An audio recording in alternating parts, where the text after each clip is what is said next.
Hi everyone, this is Oh My Giona, and today I'm gonna be talking about One Piece.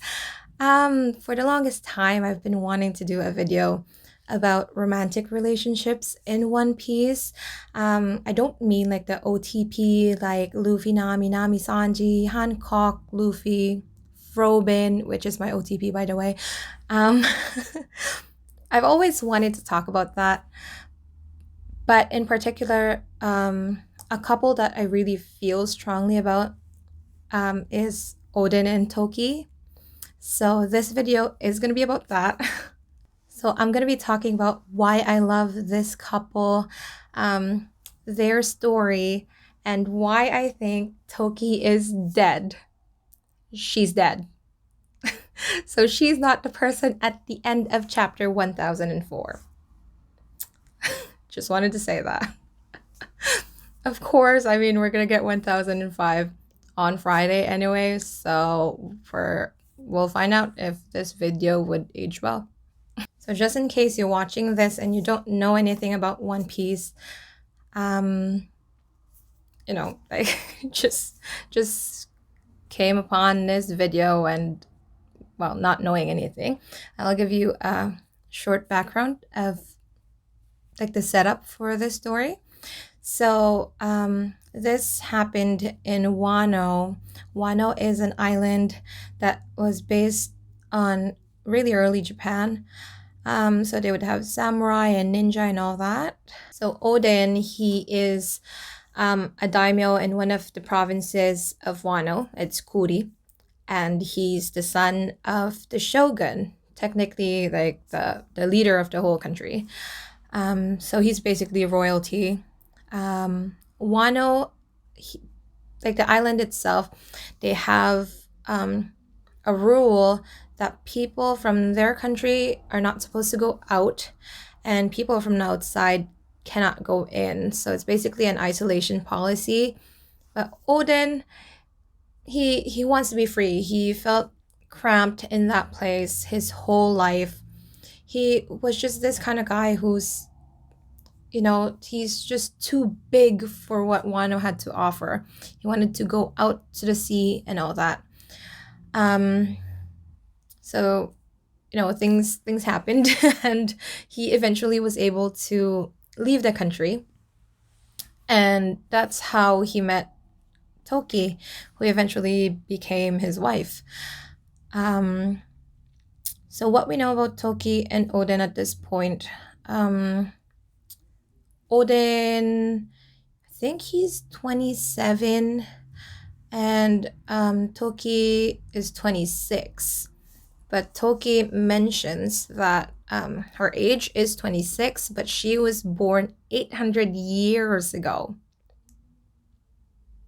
She has this fruit called the Toki Toki no Mi that helps her go to the future, like jump through time, but only going forward, not going back. So their first meeting was in an island. She was being chased by slave traders, and she didn't have an escape route. And so she was gonna leap through time, but Odin came to save her. And all she wanted at that time was to go to Wano.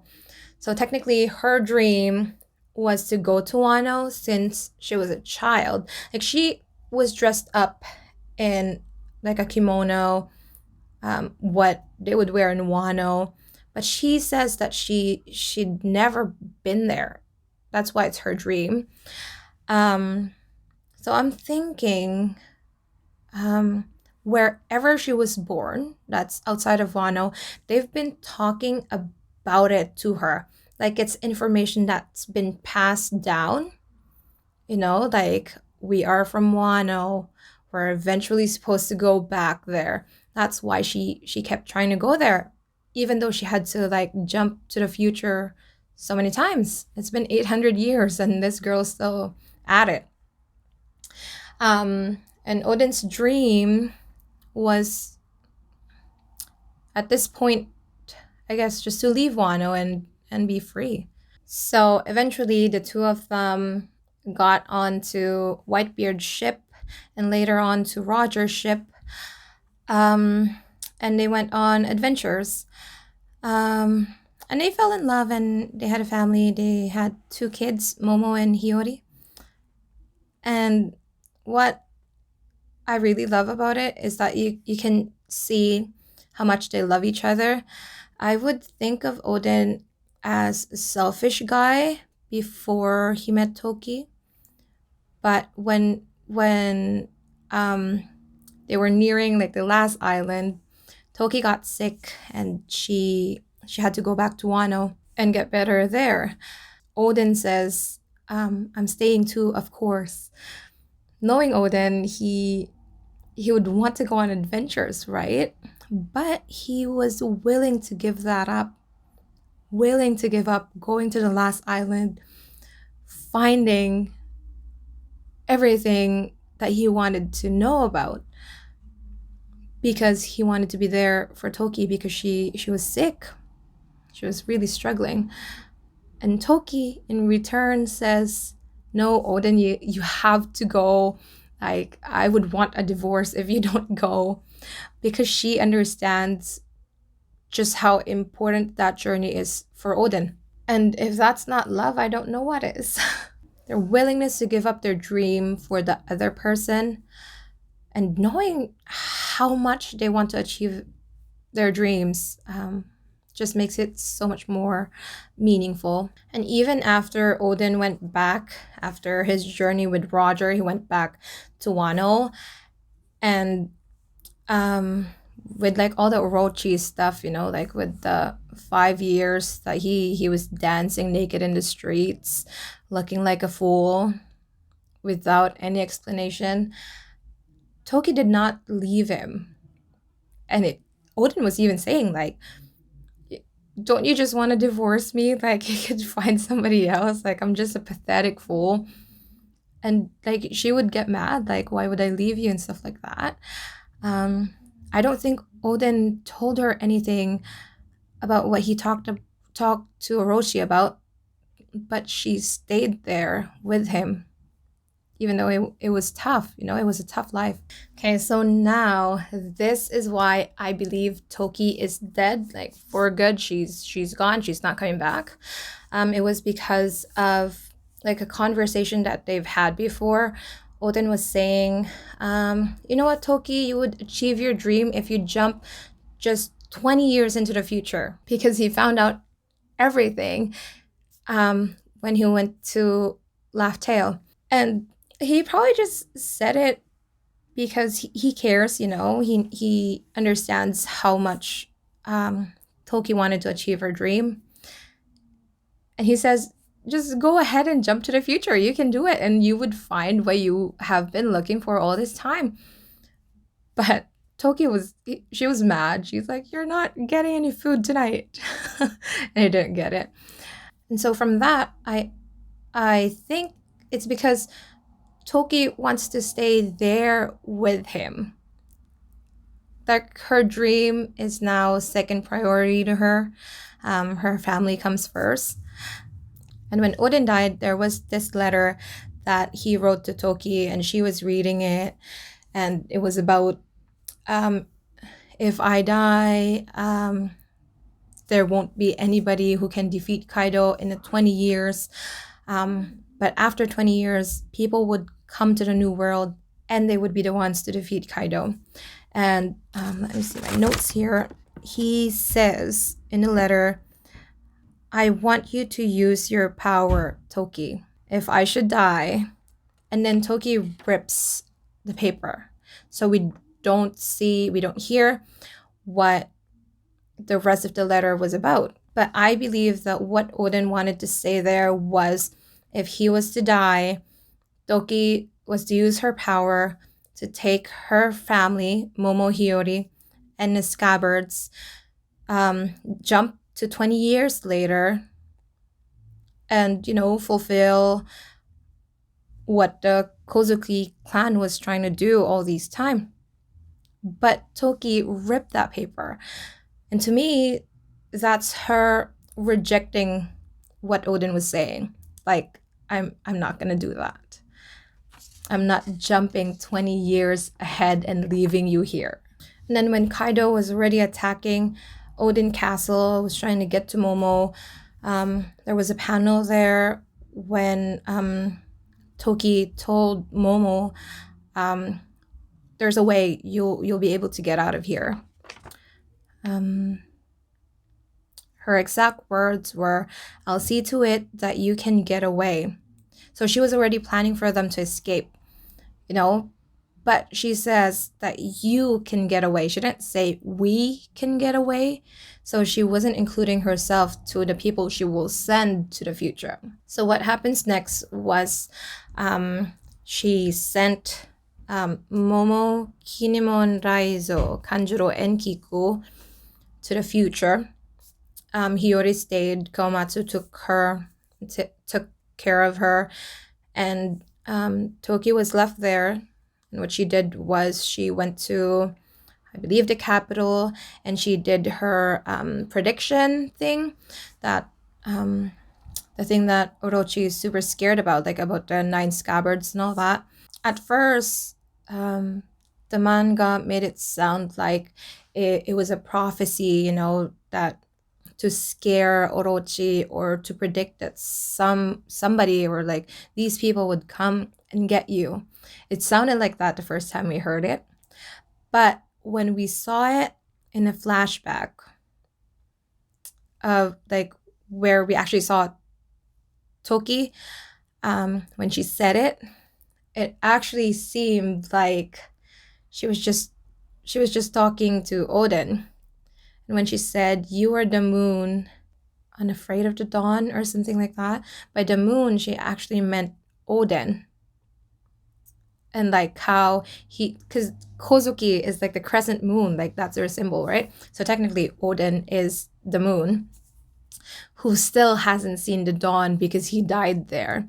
And he didn't get to see, the dawn of the world.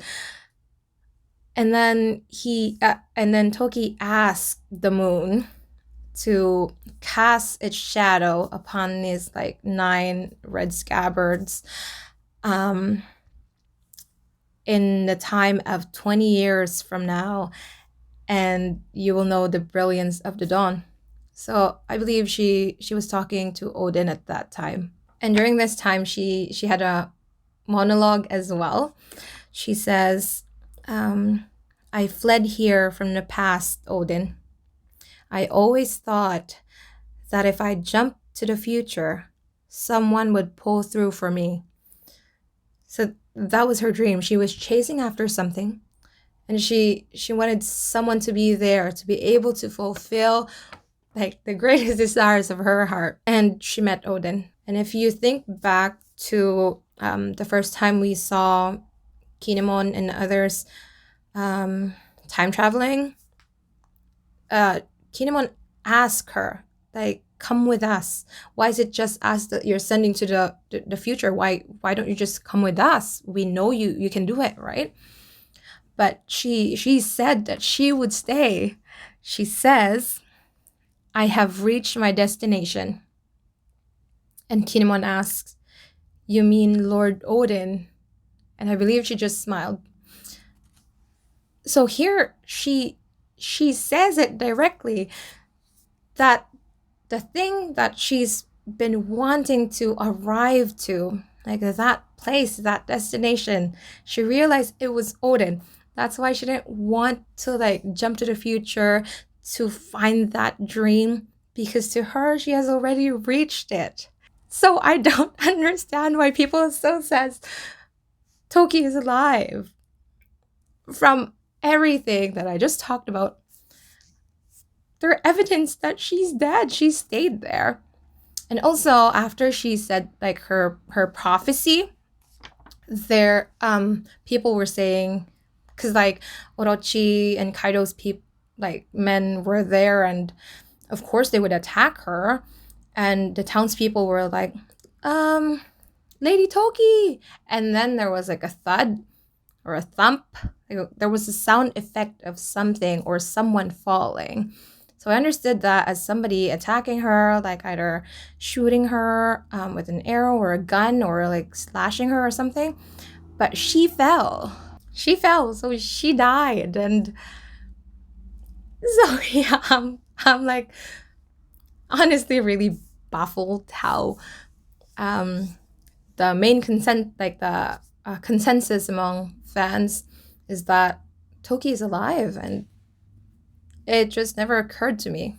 Like I just never thought she would stay and live because Odin is gone.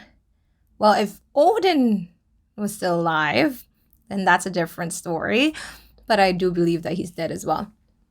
So yeah, I think Toki is dead and she's not coming back.